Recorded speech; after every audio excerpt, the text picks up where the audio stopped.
दोस्तों नमस्कार। दोस्तों आज का विषय है गिफ्ट डीड के संबंध में।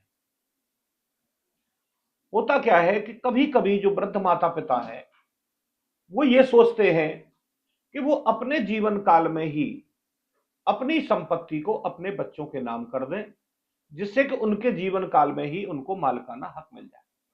लेकिन कभी कभी वृद्ध माता पिता के लिए यही चीज एक परेशानी का सबब बन जाती है। और वो क्या करता है बच्चा, उसका जब गिफ्ट डीड हो जाती है और गिफ्ट मिलने के बाद जब वो प्रॉपर्टी की संतान मालिक हो जाती है, तो वो क्या करती है, अपने वृद्ध माता पिता का भरण पोषण, सेवा और उसको मेंटेन करना बंद कर देते हैं।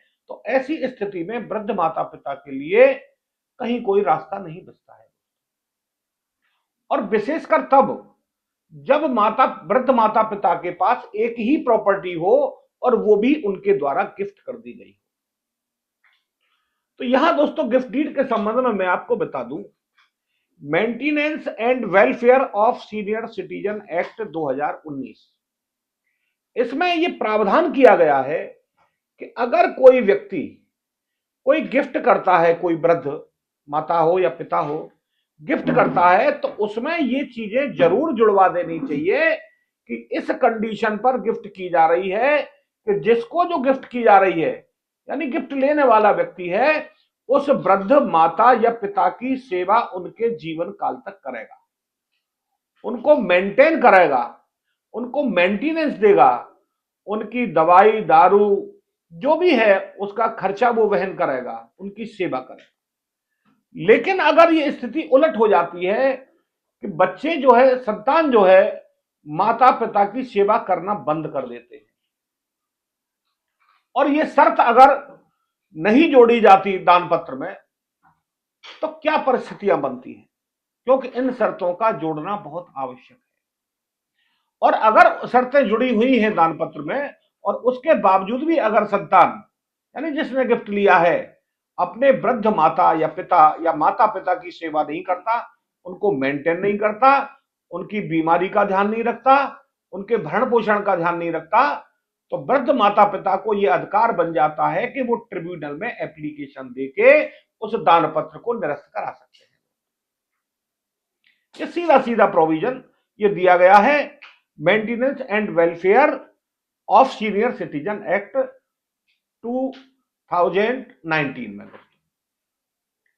अब कभी कभी ऐसा होता है कि मान लो ये शर्त नहीं लिखी जाती, तो क्या होगा? तो ऐसी स्थिति में वो जो दान पत्र है ट्रिब्यूनल के द्वारा खारिज नहीं किया जाएगा, शर्तें होना आवश्यक है। इसके लिए माननीय सुप्रीम कोर्ट के द्वारा एक बहुत अहम फैसला दिया, जिसके बारे में मैं आपको जानकारी देने जा रहा हूं। और ये जजमेंट है दोस्तों 2 जनवरी 2025 का, बहुत ही अहम जजमेंट है वृद्धजनों के लिए, और इसका सिविल अपील नंबर है 10927/2024। और इसमें जो है maintenance and welfare act of senior citizen act 2019 की धारा 23 के संदर्भ में दिया गया था। इसमें हुआ क्या था, एक महिला थी बेचारी, उनकी वृद्ध महिला थी, उनके पास मात्र एक ही प्रॉपर्टी थी और उन्होंने वो प्रॉपर्टी अपने पुत्र के लिए दान कर दी। लेकिन दान पत्र में यह शर्त नहीं जोड़ी गई थी कि अगर उसका बच्चा है उसकी सेवा नहीं करेगा, उसको मेंटेन नहीं करेगा, उसको भरण पोषण नहीं देगा, तो उस गिफ्ट डीड को वो कैंसिल करा सकती है। ये शर्त नहीं जोड़ी गई थी दोस्तों। लेकिन उसी दिन एक वचन पत्र लिखा गया था और उस वचन पत्र में उसके बच्चे ने, यानी लड़के ने, यह प्रॉमिस किया था कि वो अपनी मां के जीवन काल तक उसका भरण पोषण करेगा, उसको मेंटेन करेगा, उसकी हर सुख सुविधा का ध्यान रखेगा। और उसमें यह भी शर्त लिखी गई थी वचन पत्र में अलग से कि अगर वो मेंटेन नहीं करता अपनी मां को, उसका भरण पोषण नहीं करता, उसका ख्याल नहीं रखता, तो माता को यह अधिकार होगा कि वो गिफ्ट डीड को कैंसिल करा सकती है। वृद्ध मां के द्वारा ट्रिब्यूनल में एप्लीकेशन दी गई उस गिफ्ट डीड को निरस्त कराने के लिए। तो ट्रिब्यूनल ने और वो वचन पत्र भी वहां प्रस्तुत किया तो ट्रिब्यूनल ने जो है उस गिफ्ट डीड का पार्ट ही उसको माना, जो वचन पत्र था जो लड़के ने लिखा था, और इस तरह से ट्रिब्यूनल ने उस गिफ्ट डीड को कैंसिल करने का आदेश कर दिया और कब्जा वापस कराने का भी आदेश कर दिया। उसके बाद में क्या होता है कि पुत्र के द्वारा फर्स्ट अपील जो है दायर की गई, और फर्स्ट अपील में भी ट्रिब्यूनल के आदेश को एज इट इज मान लिया गया। लेकिन बाद में होता क्या है दोस्तों, जब ट्रिब्यूनल में मामला चला गया तो फर्स्ट अपील में, और फर्स्ट अपील से भी वो मामला डिसाइड हो गया, तो लड़के के द्वारा हाई कोर्ट मध्य प्रदेश में अपील की गई।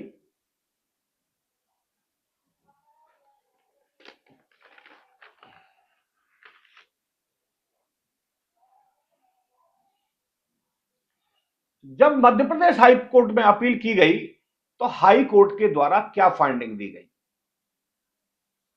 हाई कोर्ट के द्वारा गिफ्ट डीड को शून्य घोषित करने से मना कर दिया गया, और उसने ये फाइंडिंग दी क्योंकि गिफ्ट डीड में ऐसी कोई शर्त नहीं लिखी गई है कि जो बेटा है, जो गिफ्ट लेने वाला है, वो अपनी माता को मेंटेन करेगा, उसका भरण पोषण करेगा, उसकी देखरेख करेगा। और हाई कोर्ट के द्वारा जो फर्स्ट अपील का जो आदेश था उसको निरस्त कर दिया गया और गिफ्ट डीड को कैंसिल कराने से मना कर दिया। बिल्कुल तो भाई इसको शून्य घोषित नहीं कराया जा सकता, क्योंकि गिफ्ट डीड में ये शर्त होनी बिल्कुल आवश्यक है। जो senior citizen welfare maintenance act है वो आवश्यक है, उनकी जो कंडीशंस है उनको फुलफिल नहीं किया गया। अब जब हाई कोर्ट के द्वारा गिफ्ट डीड को कैंसिल करने से मना कर दिया तो वृद्ध महिला के द्वारा सुप्रीम कोर्ट की शरण ली गई, और सुप्रीम कोर्ट ने इसमें एक बहुत ही अहम जजमेंट दिया, और सुप्रीम कोर्ट ने यह कहा कि कानून का जो निर्वाचन है वो बड़े सीनियर सिटीजन के मामले में लिबरल व्यू अपनाना चाहिए, और उसका जो कानून का निर्वाचन है कठोरता से नहीं किया जाना चाहिए। सीनियर सिटीजन के वेलफेयर से संबंधित जो मुख्य आधार है वो था कि सीनियर सिटीजन को सुविधाएं देना था, सीनियर सिटीजन के अधिकारों की रक्षा करनी थी। ये हमारे एक्ट का जो है मंशा है, इसलिए विधायिका और कानून का मंशा यही है होना चाहिए।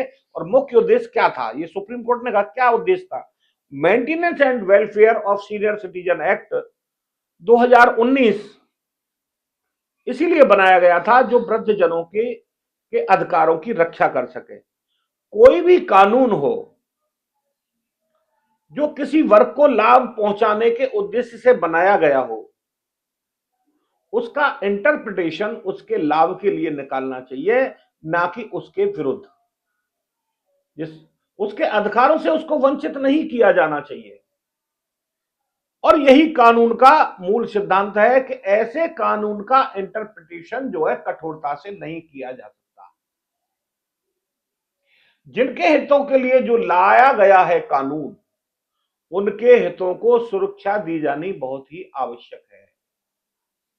सोशल वेलफेयर के लिए बनाए गए कानून को जो लागू करते समय कोई भी कोर्ट को क्या होना चाहिए? लिबरल होना चाहिए, व्यावहारिक होना चाहिए। अब मामला था सुप्रीम कोर्ट के सामने, तो सुप्रीम कोर्ट ने क्या कहा कि भले ही गिफ्ट डीड में कोई कंडीशन ऐड नहीं की गई हो इस तरह की कि भाई गिफ्ट जिसने की है और जिसने गिफ्ट लिया है, गिफ्ट लेने वाला गिफ्ट करने वाले का भरण पोषण करेगा, उसको मेंटेन करेगा, ये नहीं लिखी हो भले ही, लेकिन उस दिन एक वचन पत्र जरूर लिखा था, और वचन पत्र में स्पष्ट लिखा था कि ये अपनी मां का भरण पोषण करेगा, उसको मेंटेन करेगा, उसकी देखभाल करेगा। अगर ये नहीं करता है तो गिफ्ट डीड को कैंसिल कराने की अधिकार नहीं होगी। और सुप्रीम कोर्ट के द्वारा उस वचन पत्र को भी गिफ्ट डीड का पार्ट मान लिया गया, और जब गिफ्ट डीड का कोर्ट ने पार्ट मान लिया गया तो उसमें यह माना कि जो लड़पुत्र है जिसने गिफ्ट लिया है वह अपनी माता को उसके पूरे जीवन काल तक मेंटेनेंस करेगा, उसकी जरूरतों को पूरा करेगा, भले ही वो गिफ्ट डीड में न लिखा गया हो, वचन पत्र में अवश्य लिखा हुआ है। और माननीय सुप्रीम कोर्ट के द्वारा कंडीशन का ब्रीच मानते हुए उस गिफ्ट डीड को कैंसिल कर दिया गया और साथ ही साथ गिफ्ट लेने वाला जो लड़का था उसको उस संपत्ति से बेदखल करने का भी आदेश किया।